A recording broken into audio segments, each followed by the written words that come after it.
Yes, folks, whether you like Donald Trump or not, you must admit the guy is a master at playing the Democrats and the mainstream media for the fools they are.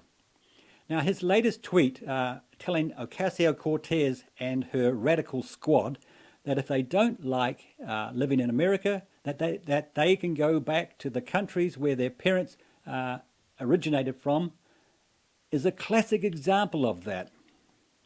That tweet was not an accident. It was designed to get the whole Democrat Party defending these radicals, and thus branding the entire party as radical lefties. And they fell for it, hook, line, and sinker. Anyway, who is the squad?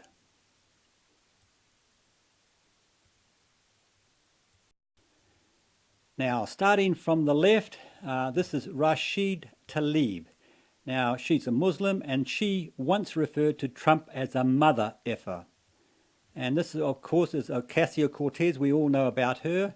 And this is Ayanna Pressley, who refers to Trump as a racist.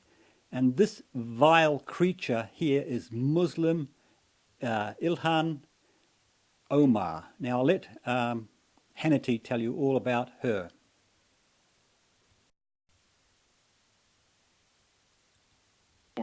And sadly, radical Democrats, they believe something very different. Take, for example, Congresswoman Omar, former refugee from war-torn Somalia. Congresswoman Omar recently said that she probably loves this country more than the people that were born here. Okay, Congresswoman, if that's true, you have a pretty strange way of showing it. In fact, during those same remarks, she accused America that we're not living up to our reputation. Really? Thank you. Take a look. We export American exceptionalism, the great America, the land of liberty and justice. That is, you know, if you ask anybody in walking on the side of the street somewhere in the middle of the world, they will tell you America the Great. But we don't live those values here. This is not one isolated comment. Omar routinely trashes this country and sometimes resorting to conspiracy theories as well to do so. She once claimed that American soldiers slaughtered thousands of Somalis during the Black Hawk Down crisis. The truth, the reality, American soldiers were killed, hundreds of militants, literally during a clash with a violent warlord who had attacked UN peacekeepers. And that's not all. Omar also claimed that the U.S. was to blame for the al-Shabaab terrorist attack, remember, in the mall in Kenya. And she said that U.S. bullying, not socialism, led to the devastation in Venezuela. She also called former President Obama even a pretty face who got away with murder because of his use of drones. And today she even accused President Trump of causing the deaths of millions of Americans. Oh, how did he do that? Just add it to the list of why people psychotically, impulsively hate Donald Trump for no particular reason in reality or rooted in reality. Take a look. This is a president who has overseen the most corrupt administration in our history and pursued an agenda to allow millions of Americans to die from a lack of health care while he transfers millions of dollars in tax cuts to corporations. Also, as you know, Congresswoman Omar has frequently used anti-Semitic language to bash America's relationship with our #1 ally in the Middle East, Israel, the only democracy in the region.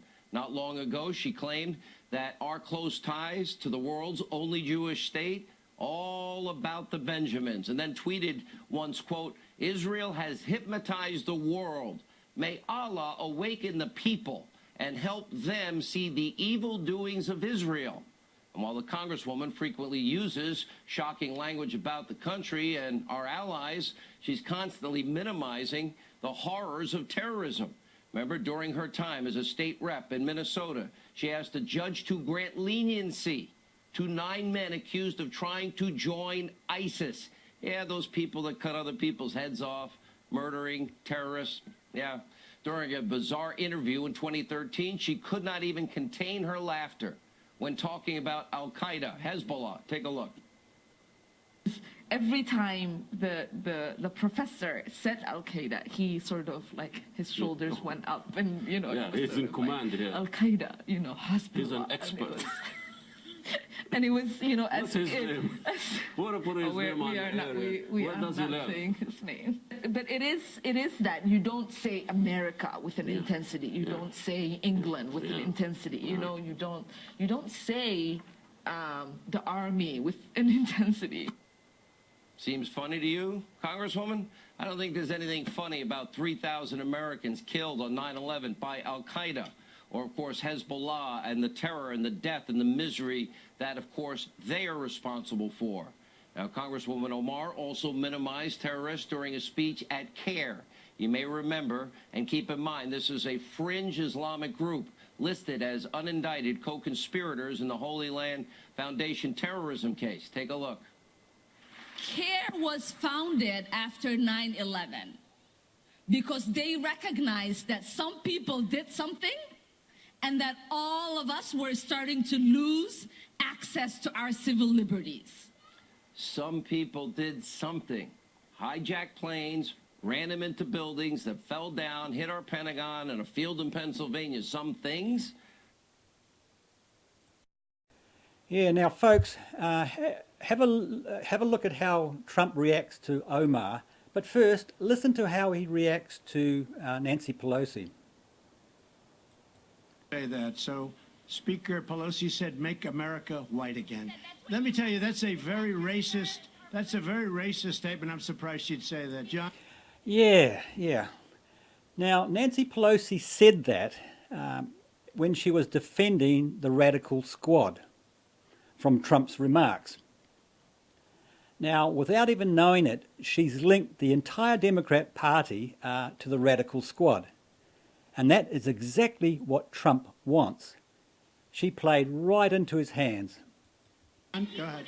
Three of the congresswomen you talked about going back to fix the problems. What were you talking about? Well, they're very unhappy. I'm watching them. All they do is complain. So all I'm saying is, if they want to leave, they can leave, John. They can leave. I mean, I look at Omar. I don't know. I never met her. I hear the way she talks about Al-Qaeda. Al-Qaeda's killed many Americans. She said, you can hold your chest out. You can, when I think of America, when I think of Al-Qaeda, I can hold my chest out. When she talked about the World Trade Center being knocked down, some people, you remember the famous some people.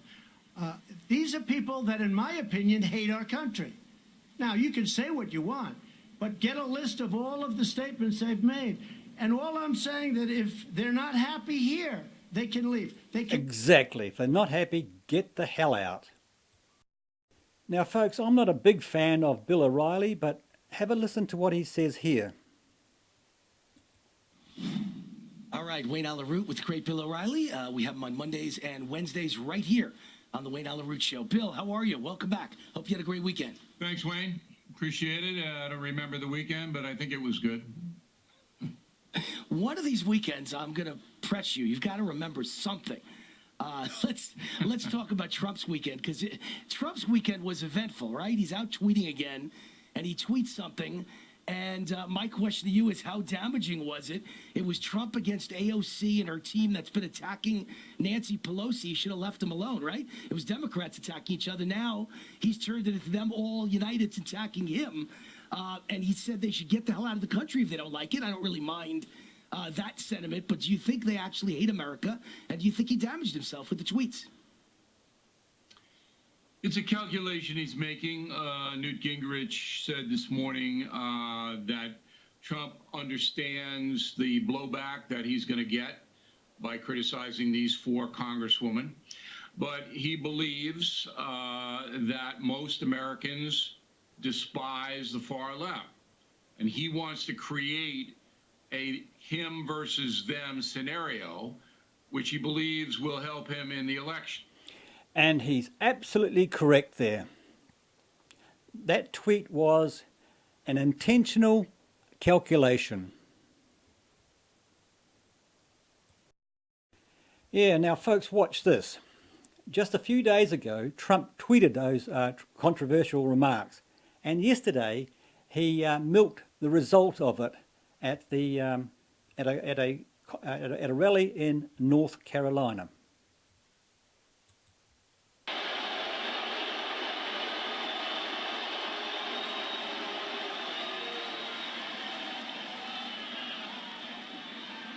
He goes home now to mommy and he gets reprimanded, and that's the end. Sorry, mommy. Sorry, mom. Didn't mean to embarrass you, mom. But it's true. We have the enthusiasm, folks. Look at this. Look at this. And by the way, thousands and thousands of people outside and people that couldn't get in. Thousands.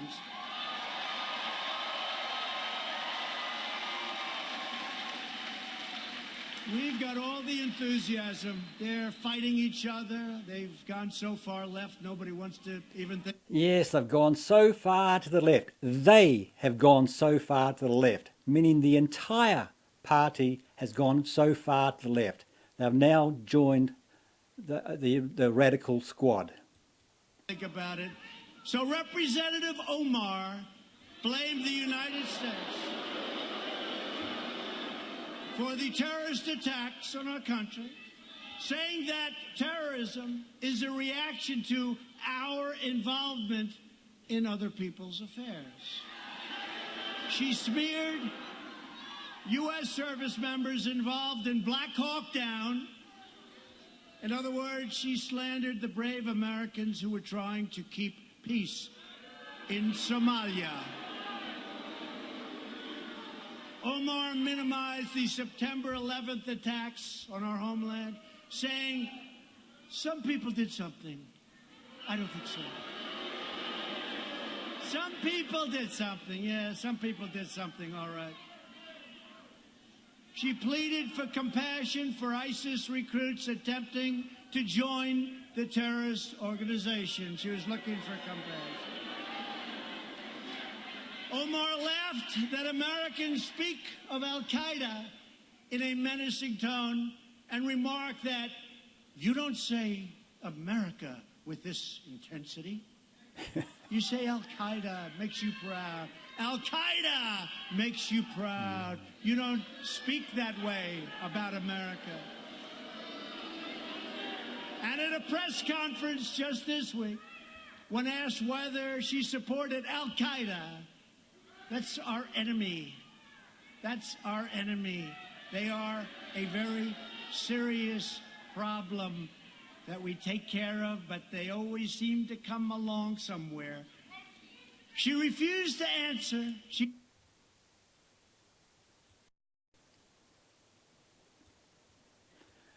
Yes, folks, Trump is a master at manipulating the left-wing media. He knows exactly what they react to, and all he does is laser bait, and they bite every time.